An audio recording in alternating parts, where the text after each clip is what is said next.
Right, shalom, shalom. First and foremost, I want to begin this camp lesson by giving all praises, honor, and glory to Yahweh, Bahashem, Yahweh Shai, Bahashem, Rakak Wadash. I want to give double honors to the apostles and elders of Great Millstone who rule well, and shalom to the hopeful elect of the nation of Israel, which will be you so-called Negroes, Latinos, and Native Americans. Those are the true children of Israel, spoken of in the Bible, the Israelites. And in these last days, we're waking up, in these last days, the hopeful elect, the hopeful members of the elect are waking up to who they truly are. They're repenting. They're speaking the end of this wicked kingdom into existence. And every day that goes by is one step closer to the destruction of America, Babylon the Great, and the return of our King, Yahweh Shai. So, let's begin this camp.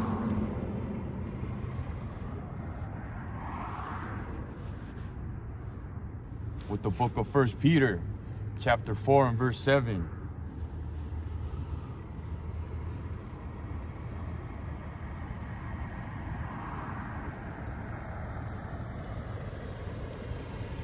It reads, "But the end of all things is at hand. Be ye therefore sober and watch unto prayer." And that's exactly what it is. The end of all things is at hand. The end of Esau's world is at hand. The end of America. If you look at history, every single empire, every single powerful empire that's ever existed on this side has collapsed. That's what the one common thing that all these empires in the history of Earth, right, have in common. They've all collapsed. They were high and mighty at one point, but the Lord brought them down, because ultimately the Lord is the ultimate power. Yahweh is the ultimate power. And America's no different, man. America is gonna fucking fall even harder than all these previous empires, because America is the Roman Empire, the Babylonian Empire, the Egyptian Empire, all rolled up in one wicked ass empire. And you see it, man. There's no more morals in this society, man. No one gives a fuck, man. These bugged out ass women, these feminist women, out of order, these beta ass males, through. So that's what, that's what the prophets do. They go out into the highways and byways, prophesying the destruction of America. And while also telling our people, the 12 tribes of Israel, to repent. Because the end of all things is at hand, man. What else do you have in this life? You have nothing, man. You're in a losing situation. This society was built to oppress the Israelite man. So, let's go to Ezekiel chapter 3, verse 17 through 21.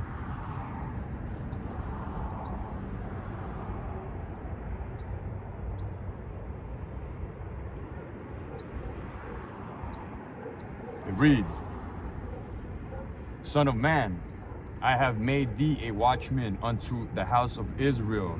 Therefore, hear the word at my mouth, and give them warning from me." And that's what we're doing, man. That's what I'm doing, giving the warning out, sounding the trumpet, telling these wicked ass Americans that they're gonna be destroyed, while also telling the Israelites to repent. If there's any elect out there that haven't woke up yet, to repent, man. Giving them the true names of who the world so-called who the world ignorantly calls God. Everybody says God, God. That's God's nothing. Yahweh, that's the name of our power. Yahweh is the creator of all things. And Yahweh Shai is who the world ignorantly calls Jesus Christ.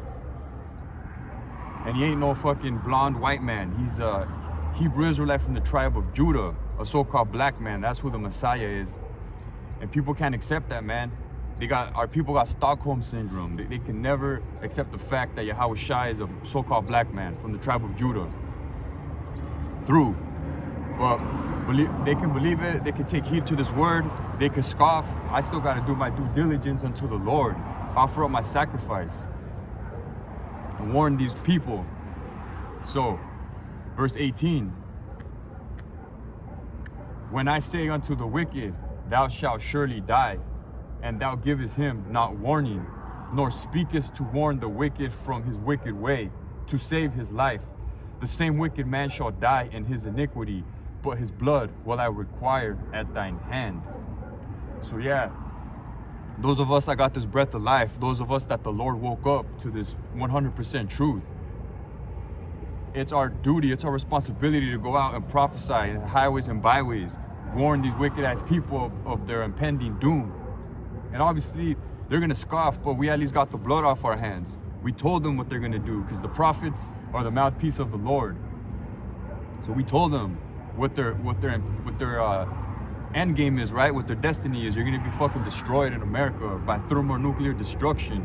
And that's what we're saying that weekend, every week. We get this blood off our hands. Verse 19. Yet if thou warn the wicked, and he turn not from his wickedness, nor from his wicked way, he shall surely die in his iniquity. But his blood, Salakia, he shall surely die in his iniquity, but thou hast delivered thy soul. So by us going out and warning these people about what's about to go down, what's going to happen to them if they don't repent, we get this blood off our hands. We're cleared, you know. The Lord will judge them, and, you know, we at least gave out the warning. So verse 20, again, when a righteous man doeth turn from his righteousness and commit iniquity, and I lay a stumbling block before him, he shall die, because thou hast not given him warning. He shall die in his sin, and his righteousness which he hath done shall not be remembered, but his blood will I require at thine hand. And that's another thing, the brotherhood, you know, we gotta keep building each other up. We gotta keep putting each other in line, you know, because we're in this wicked flesh, we go off. And the Lord, it's a beautiful thing that the Lord puts certain brothers together to lift each other up, you know, when one of us is down. That's what it is, man. You gotta motivate each other. Hey, you gotta get your shit together, Rock, you know, before it's too late. Because once those doors of mercy close, no more repenting. Ain't no more repenting. You're what do you call it? Salakia, I got a stumbling block in my own mind, but your end game, what I'm trying to say is your destiny is sealed. You know, if you were in this truth and you fall off, doors of mercy close, ain't no more repenting. Your destiny is sealed. You're gonna be destroyed. And that's what we're telling these people. Verse 21, nevertheless, if thou warn the righteous man, that the righteous sin not, and he doeth not sin, he shall surely live, because he is warned. Also thou hast delivered thy soul. Another thing, you know, if you gather fruit, you know, you got these talents, instead of hiding it in a napkin, you go out and prophesy. Wake up the Israelites, wake up the hopeful elect. Man, that's a blessing unto the Lord, because you utilized your talents, you know. You got the talent of this wisdom. The Lord blessed you with this wisdom. He blessed you with the ability to go out and speak. And you do what you're supposed to do. Serve the Lord. Offer up your sacrifice unto the Most High Power, Yahweh Ba'Shem Yahweh Shai. Now let's go to the book of Matthew, chapter 24, verses 37 through 39.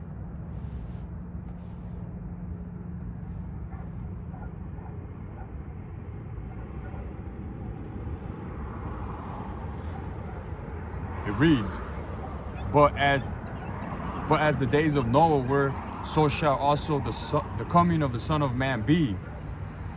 For as in the days that were before the flood, they were eating and drinking, marrying and giving in marriage, until the day that Noah entered into the ark. And that's exactly what's happening today. History repeats itself, right? Ain't nothing new under the sun. Noah was out there prophesying for 120 years. For 120 years, man. And only 8 people in that time were saved. Noah, his wife, and his 3 sons and their wives.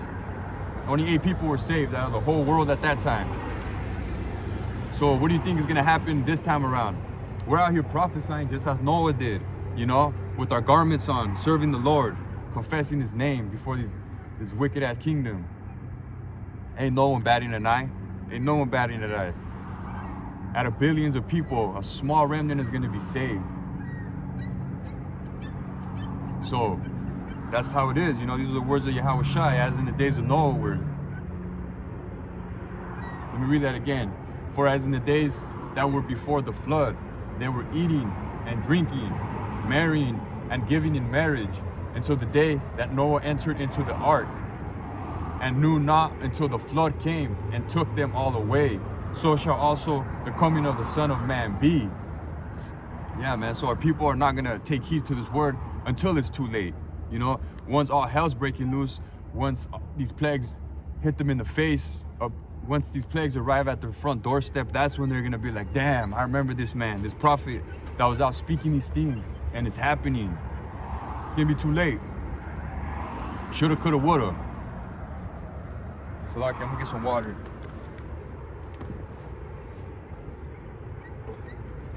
I need to start just having this out on deck, ready to go, because yeah, this weather be making my throat dry.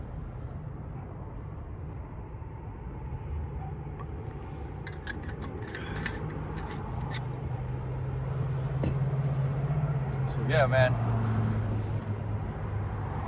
our people are very hard-headed, you know, and ultimately that's the Lord blinding them. The Lord put a spirit on them of blindness. The Lord don't want to deal with 2/3 of our people. He's only dealing with the elect, the 144,000 and the large multitude. That's who's going to receive salvation. And that's what I'm grateful for, you know, like, damn, our forefather Noah did what we're doing, what us prophets are doing in these days, you know, prophesying the destruction of America. Back in Noah's day, he was prophesying the flood, you know. And man's goings are of the Lord, you know. The Lord put a spirit on us to go out here and do this. So let's go to Jeremiah 30, verses 4 through 7.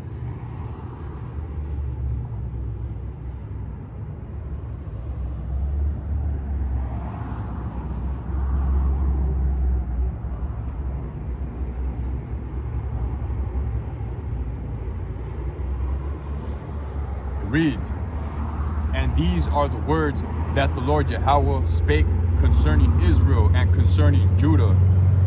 For thus saith the Lord, we have heard a voice of trembling, of fear, and not of peace. And that's the vibration that's in this world. People are on edge. Even the non-believers feel the energy is shifting, you know. Shit ain't the same no more, man. You can't, your child can't go down the street and peacefully, you know, play with his friends. Now you gotta be on watch, because a wicked ass Edomite could snatch him, you know. It's chaos, man. Ain't no more peace, ain't no more mirth, man. These demons are out here. You see all these people, these bugged out ass people killing their children. These women using these dating apps, fucking getting murdered, right? And that's the vibration that's going on in this world, and it's gonna only intensify, man. Men, grown ass so-called tough guys the Lord's gonna put fear in their heart. Verse 6, ask ye now, and see whether a man doeth travail with child. Wherefore do I see every man with his hands on his loins, as a woman in travail, and all faces are turned into paleness. So this is Jacob's trouble. This is Jeremiah, the prophet Jeremiah saw this, you know. He saw the men, you know, starving to death because a great famine, not only famine of this word, but a famine of bread is coming into this land. And that's what the prophets are doing. That's what prophesying means, speaking something before it happens. The Lord gave us this knowledge and understanding to speak these things before they happen, warn our people. And that's what's coming, a great famine, man, for many years. America's it's been abundance, right? The staple of the world, just how Rome was. Rome reincarnated all over again. But those days of abundance are over, man. Many millions of people are gonna starve to death, man. And this is a manufactured famine.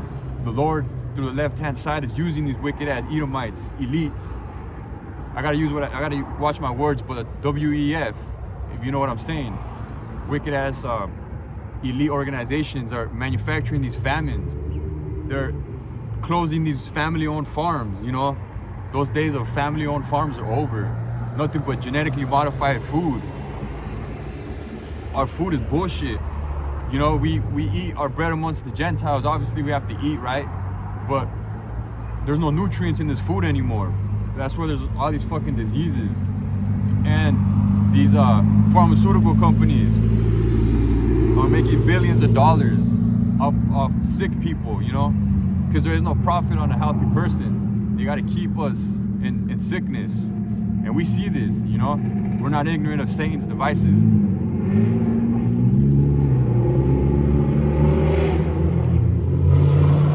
Verse 7, alas, for that day is great, so that none is like it. It is even the time of Jacob's trouble, but he shall be saved out of it. Who shall be saved out of it? The elect. The elect are going to be saved out of it. The Lord is going to make a way for them, because we're going to be in the midst of Jacob's trouble. We're going to be catching hell, man, you know, in a spiritual battle with Esau. We're going to be catching hell. The Lord is going to push us to our limit, but he's going to make a way for us. Just how your favorite superhero, your favorite movie, you know, the main character in the movie, there's situations where you don't know how he's going to make it out of that, but there's a way. Through our power, Yahweh Bashim Yahushua, there's going to be a way, and you got to have faith in that.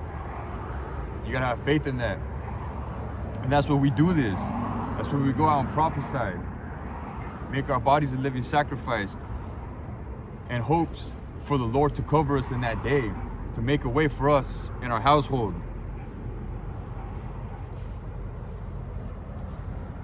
So Jacob's trouble, you know, Jacob's trouble is here. You see it. It's only going to intensify, man. I don't see. So we're in January. I perceive coming December, it's gonna be a whole nother fucking world, man. Lord willing, this whole society collapses. That's what we want. Let's go to Revelation chapter 11 and verse 14.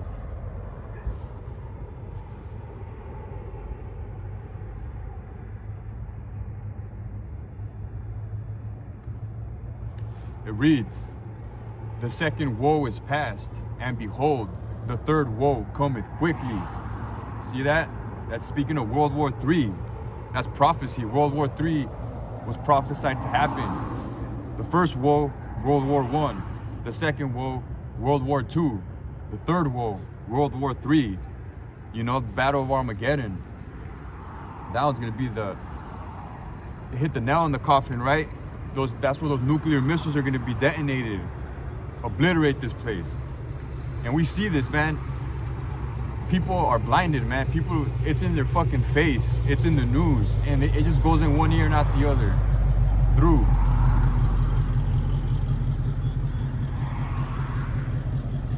So that's what the prophets are doing, man. Speaking these things not speaking into existence, but speaking them before they happen. We're telling you that World War III is going to happen.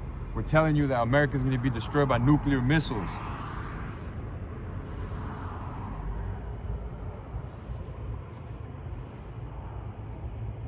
And let's prove that. Let's go to Isaiah chapter 34 and verse 5.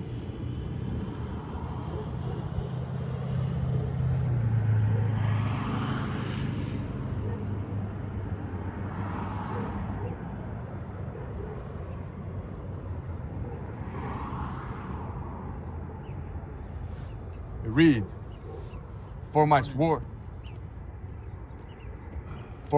shall be bathed in heaven. Hey, what's up, bro? Good, bud. God is good. Oh yeah, for sure, man. Thank you. Yeah. You're on the other side, man. Yes, sir. It reads, For my sword shall be bathed in heaven. Behold, it shall come down upon Idumea and upon the people of my curse to judgment. So that's speaking about the Lord's sword, you know, those nuclear missiles. They're going to be bathed in heaven when they get detonated, right? fall down upon Idumea. That's crazy, bro. You see that? That was an Edomite that just gave me some money. Hey, that's the spirit, bro. That's crazy.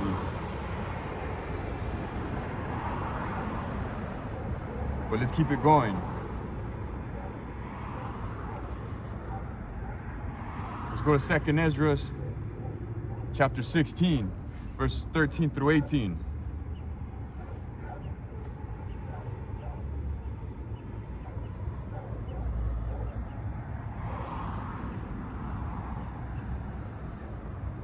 It reads, "For strong is his right hand that bendeth the bow. His arrows that he shooteth are sharp, and shall not miss, when they begin to be shot into the ends of the world." That's another thing. That's another example of nuclear missiles. Those arrows are going to be shot into the ends of the world. What's the very edge of the world? The West, America. All these nations are going to turn on the whore. They're going to hate the whore. You know, America has done everybody dirty. You know, they're the real terrorists. They've exploited these countries for their resources. They've manipulated these countries into collapsing, like Libya. You know, Libya. Gaddafi was going to get rid of the dollar. He wanted to build his own gold-based currency. And look what happened to that. They turned him into a boogeyman.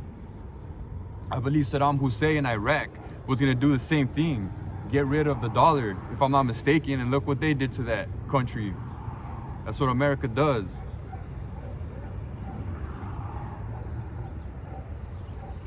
But they're gonna pay for all the wickedness they've done. You know, the Lord ain't forget. The Lord is long suffering, but He ain't long suffering much longer. Judgment is coming. Verse 14. "Behold, the plagues are sent, and shall not return again until they come upon the earth." So the plagues are sent, man. Those angels are sending the plagues. Verse 15. "The fire is kindled, and shall not be put out until it consume the foundation of the earth." So, man, the Lord, once He sends out those plagues, man, He's gonna fulfill. He's gonna, how do you say it? Salakia. He's gonna be satisfied by the judgment, you know?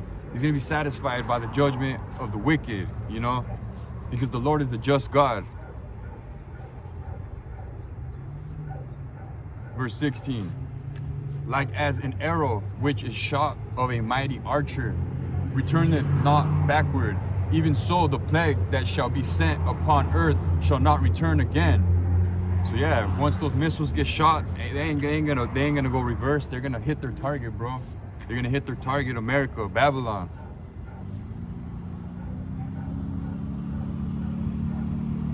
And Ezra, so like I spoke about Jeremiah, the prophet Jeremiah saw Jacob's trouble in a vision.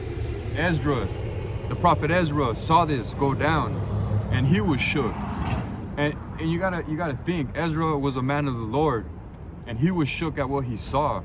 So imagine how much more we're gonna be. We're gonna need that immovable faith to make it, to endure until the end.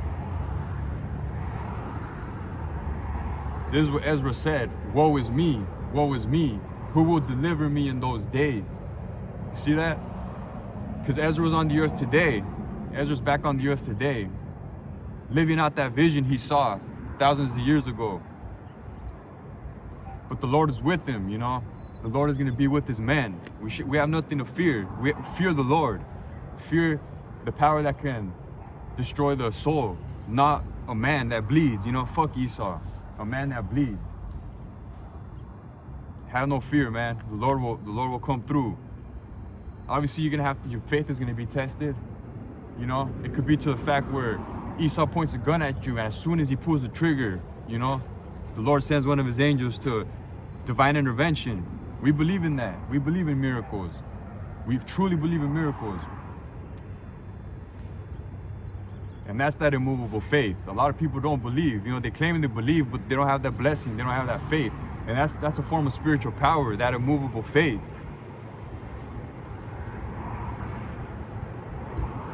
Let's go to verse 18. "The beginning of sorrows and great mournings, the beginning of famine and great death, the beginning of wars and the powers shall stand in fear.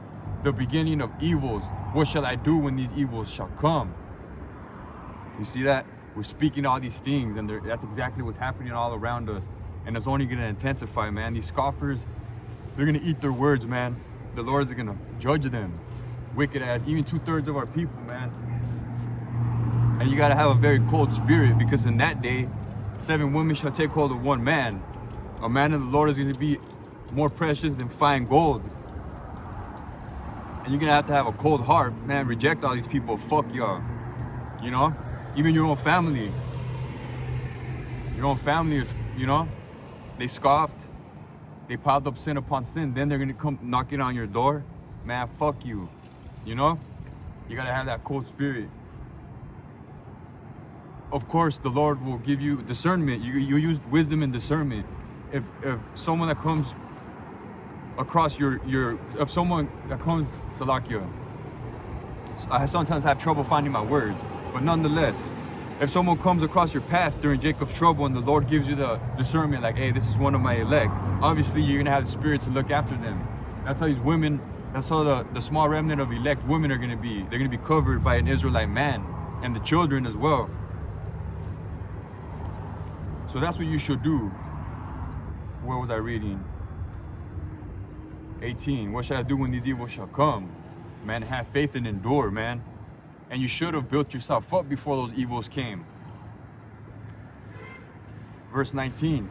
Behold, famine and plague, tribulation and anguish are sent as scourges for amendment. And that's what it is. Plagues, famine, that's all coming to America. For many years, America stood up high and mighty. Untouchable, right? Untouchable. Man, we're in the year 2025. Any day something could pop off. Any day a 9/11 type event can happen to where martial law is declared, and they really come after the men of the Lord. You know? There's only so many more camps we're going to be having. The prophets, you know, once that famine of the word hits, that's it. Once they take us up, Salakia, once they take us off the internet, that's it, man. You can't hear this word. So take advantage while we're out here. Take advantage, Jake.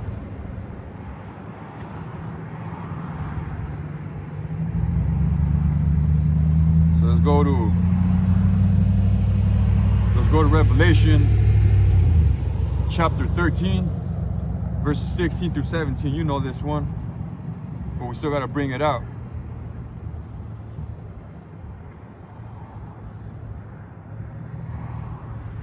So what are we talking about? We talked about Jacob's trouble, the collapse of society. We talked about World War III, destruction of America. But before those missiles, you got to remember that MOTB, that CHIP, has to be mandated.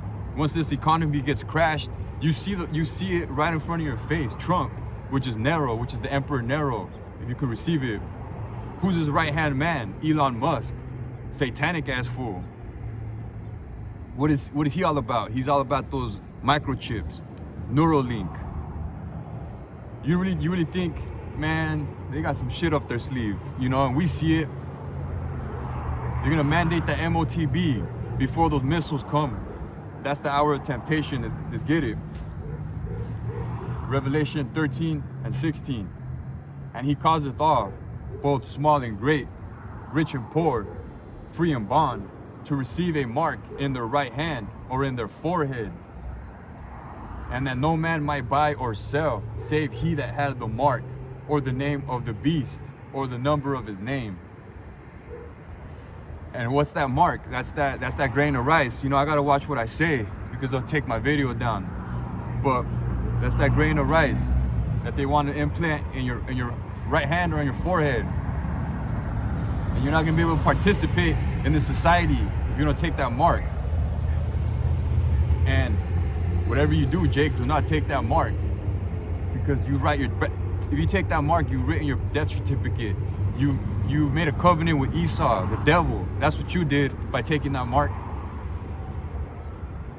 And the Most High is gonna judge you with that lake of fire and that grievous sword. You know? And this is heavy, man. This is what we're warning these people out here. This is what we're doing. Speaking these things before they happen. Well, obviously people, they don't give a fuck. They're gonna take that chip.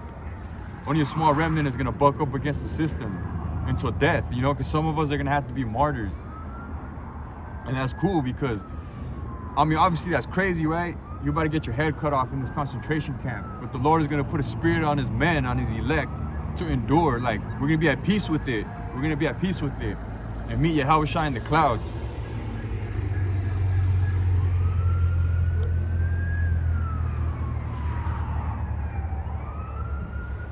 Let's go to Revelation 3:10-11.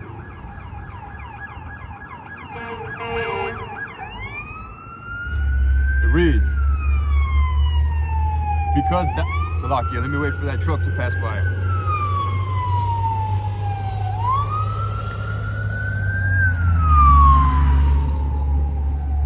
It reads, because thou hast kept the word of my patience, I also will keep thee from the hour of temptation, which shall come upon all the world to try them that dwell upon the earth. Yeah, man, that's that hour of temptation. You're not gonna be able to buy or sell without that mark. So you're really gonna have to step out on faith, you know? And us hopefully elect are not gonna think twice. It's just, no, ain't no, should I take it, should I not take it? Nah, no, we're not gonna take it. Whatever the repercussions, you know, you get sent to prison, you get sent to a concentration camp, you get separated from your family, because obviously some of our wives, our children are gonna turn against us. They're gonna take it. And it is what it is. Job, look at the servant Job. Take our forefather Job as an example. He lost everything only to get it all back tenfold. And you have to remember these things. That's history. That's our history. You lose your family, man, the Lord will pay you back 100-fold in the kingdom of heaven. You know what I'm saying? And we are going to be tried, man. They're going to play up on our flesh. Yeah, we get hungry. It gets cold as fuck. I meditate on these things. Like right now it's like 30, it's like 40 degrees. It was like 30 degrees a couple hours ago, but 40 degrees. I got a nice warm jacket. I got a roof over my head. I got a warm bed. But you got to be willing to lose all that. Salakia. Because, you know, you don't take that ship, you're not going to be able to pay for those nice things that you have. You're not going to be able to work. You got to be willing to be homeless. And that's just a reality. That's the reality of it. You got to be willing to be on the move, a pilgrim upon the earth. And ultimately, if the Lord is dealing with you, he'll make a way for you. Look at the prophet, Salakia. Damn, Salakia, I got it. I'm gonna get it right now. Elijah, Salakia, the prophet Elijah, when the ravens fed him, they brought him food. The Lord put the spirit on the ravens to bring him food. The Lord gave him directions to find that brook of water. These are miracles that the Lord, he's not gonna forsake his people. He's not gonna forsake you. You did this word, Salakia, you put in this work, you serve the Lord. He's not gonna forsake you. Your labor is not gonna be in vain. And you have to trust that. You have to have faith in that. And that's that hour of temptation. Verse 11, behold, I come quickly. Hold that fast which thou hast, that no man take thy crown. We have to hold on to this word with everything we have. Man, the fact, I was watching a video of the Apostle Gabar saying, how do you know that the Lord favors you? How do you know that the Lord favors you? Well, you have this wisdom, right? You have this truth. You have the names. That's a pointer right there. That's a big green flag that the Lord is dealing with you.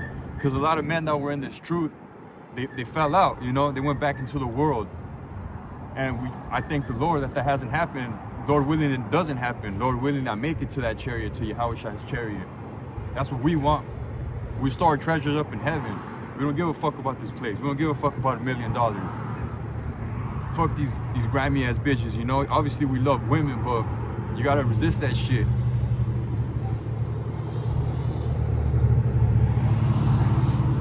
So that's that hour of temptation.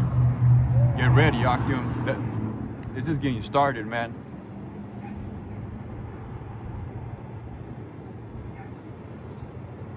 So go to Wisdom of Solomon, chapter 5 and verse 2.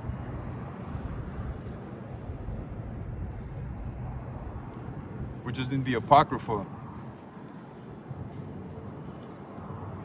It reads, when they see it, they shall be troubled with terrible fear, and shall be amazed at the strangeness of his salvation, so far beyond all that they looked for. You see that? What's the strangeness of his salvation? Yahweh Shai returning in that fathership, that giant fathership, a so-called UFO. They depict an example of that in Independence Day, because Esau knows these things. Esau knows the scriptures very well. And he's trying to imitate the Lord, you know? He uses, like, you know, the Simpsons, predictive programming. He has his prophets on the left-hand side. The Lord has his prophets on the right-hand side. Esau tells you what he's going to do decades before it happens. And the Lord uses his prophets to tell you what the Lord's going to do. You know? Obviously, we're at the very end. These things are weeks away. These things we're speaking of are weeks away. But when the apostles and elders, when they started laboring 30 plus years ago, that was a far distant reality, right? Those men knew what was going to happen. And that was a distant reality. And look at that. They didn't switch up. 30 plus years later, they're here prophesying and woke up a lot of elect. And we're following suit, prophesying, serving the Lord. And that's a beautiful thing, man. That's a beautiful thing. So that's the strangeness of his salvation, man. People ain't ready to see a black man crack those clouds. They think Caesar Borgia is gonna come in a horse with a freaking little harp, right? Through. But we thank the Lord that we have this breath of life, and we know what's coming, you know? Let's read that again. When they see it, they shall be troubled with terrible fear, and shall be amazed at the strangeness of his salvation, so far beyond all that they looked for. So yeah, man, they ain't ready to see a black man crack those clouds. They got Stockholm syndrome. They're in love with the enemy. You know what I'm saying? We get some more water.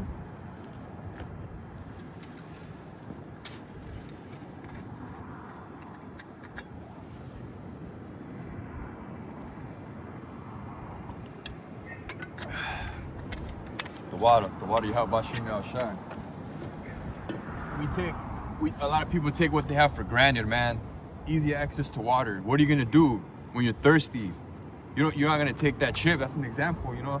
You gotta really know what you're getting yourself into. You're not gonna take that chip. How are you gonna get water? The Lord is gonna test you. You really gotta deny your flesh. The spirit will nourish you, and then the Lord will bless you with those miracles. You know, he ain't just gonna give them to you. He's gonna test your faith. And you gotta be rooted in this thing.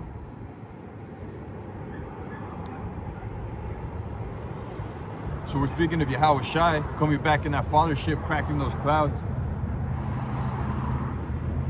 Who's he coming for? Yahweh Shai died on that cross for the nation of Israel. Who's the nation of Israel? You so-called Negroes, Latinos, and Native Americans. That's what we have, the 12 tribes of Israel. That's what we have. That's what we're waking up.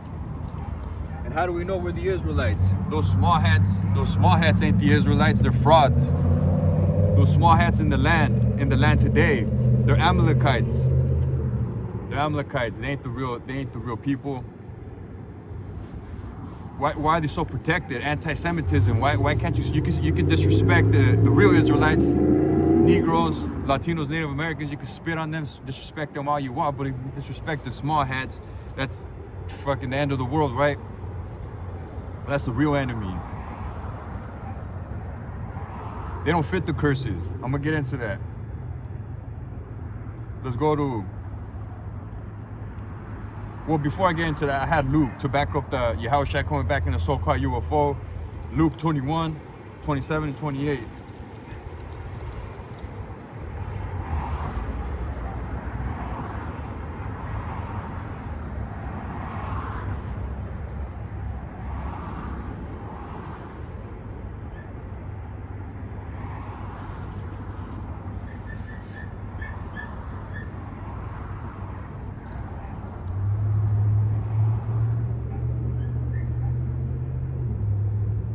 So like, yeah, I was tripping out on how that Edomite, that was a trip. I think that was spiritual, you know? Luke 21:27. It reads, "And then shall they see the Son of Man coming in a cloud with power and great glory." What's that cloud? A so-called UFO, a chariot. That's what Yahushua is coming in, to beam up his elect. That's how the elect are going to get saved from the destruction. And the twinkling of an eye, right before those missiles hit. And we're going to be there, man. Lord willing, we make it to that day. You see those nukes, like arrows. We're going to see those nukes coming towards America. We're going to see the angels, the chariots, and Yahushua's chariot. And just praying like never before. Yahweh, Baba Kasha, Yahweh Bashim Yahushai, please deliver me. That's going to be a beautiful day, man. Lord willing, we make it to Yahushua's chariot. And verse 28, "And when these things begin to come to pass, then look up and lift up your heads, for your redemption draweth nigh." And all these things are coming to pass, man. All the signs that Yahushua told his apostles to look for are happening. Wars and rumors of wars, famines, pestilence, all that's come, all that's here, and it's just going to intensify. So let's go to Deuteronomy chapter 7 and verse 6.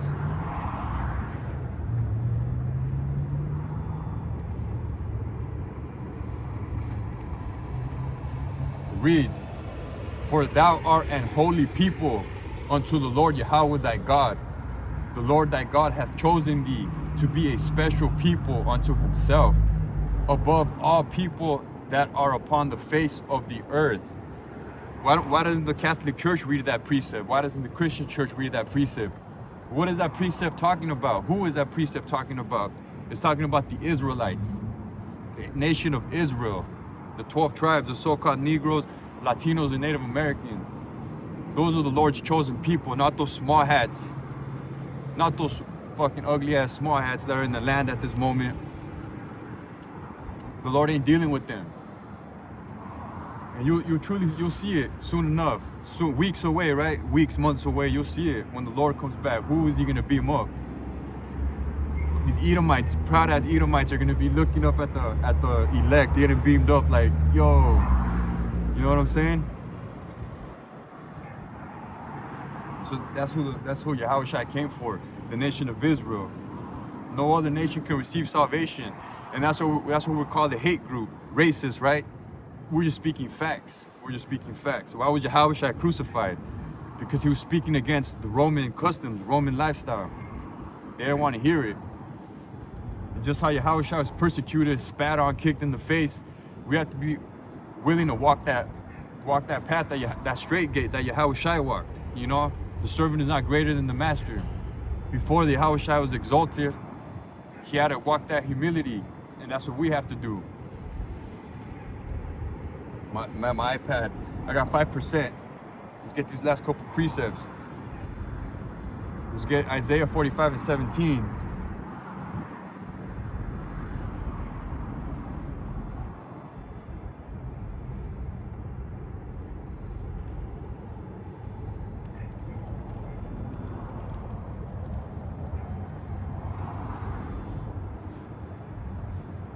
It reads, "But Israel shall be saved in the Lord with an everlasting salvation.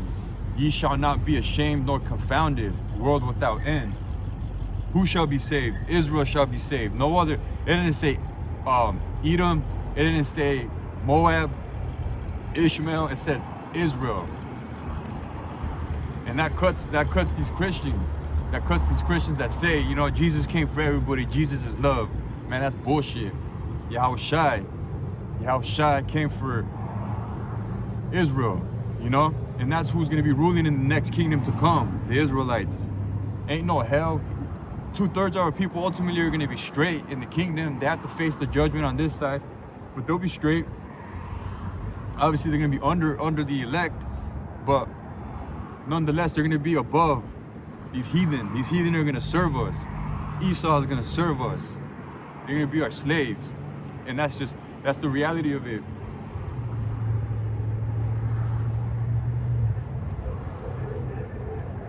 Let's go to Romans chapter 11, 26 and 27.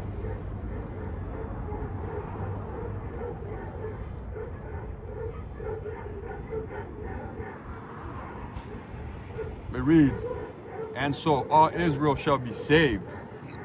Who? All Israel. As it is written, there shall come out of Zion the deliverer, and shall turn away ungodliness from Jacob. So on this side, only the elect are going to be saved, but ultimately in the kingdom, all Israel is going to be straight. And that's what we're speaking, man. That's what this is only for the Israelites. This truth is only for the Israelites. The Bible is only written for the Israelites.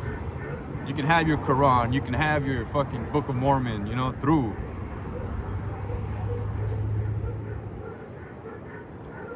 And I was gonna read it. I was gonna get into. Let's see. Yeah, I'll get into it. I got five precepts. We're gonna get into it till my tablet dies. Deuteronomy 28:15 through 20.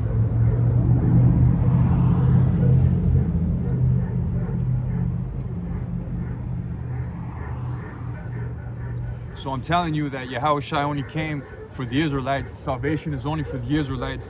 We fit those curses. Look at the book of Deuteronomy. Deuteronomy verse 15.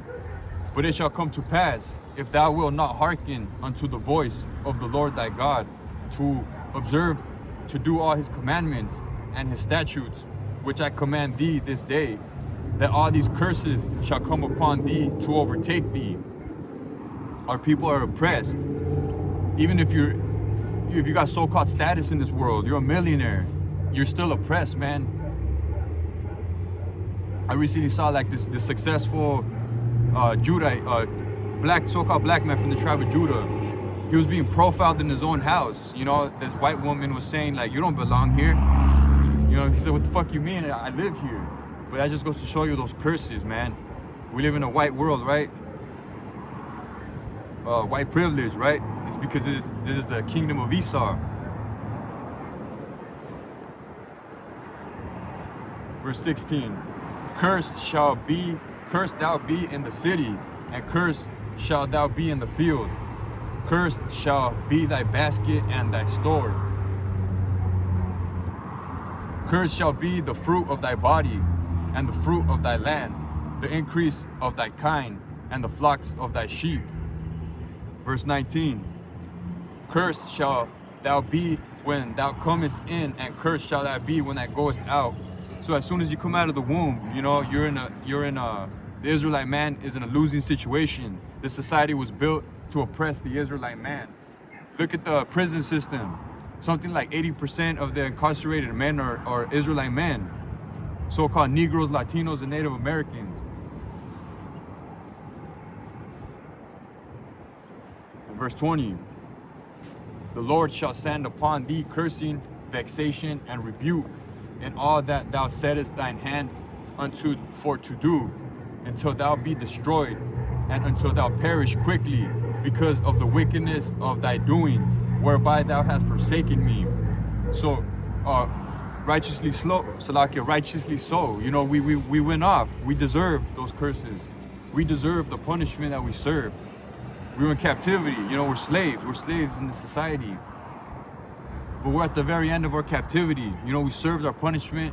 The Lord gave us his name back. You know, he gave us that breath of life. Revelation 11:11. We stood upon our feet.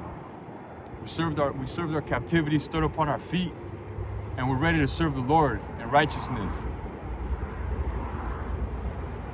So that's how we know we're Israelites. We fit the curses. Not those small hats. Those small hats run the world. Everything is handed to these small hats. How the fuck are they going to be Israelites? So to close this out, to close this camp out, hopefully it was edifying. Let's go to Ezekiel 33 and 33.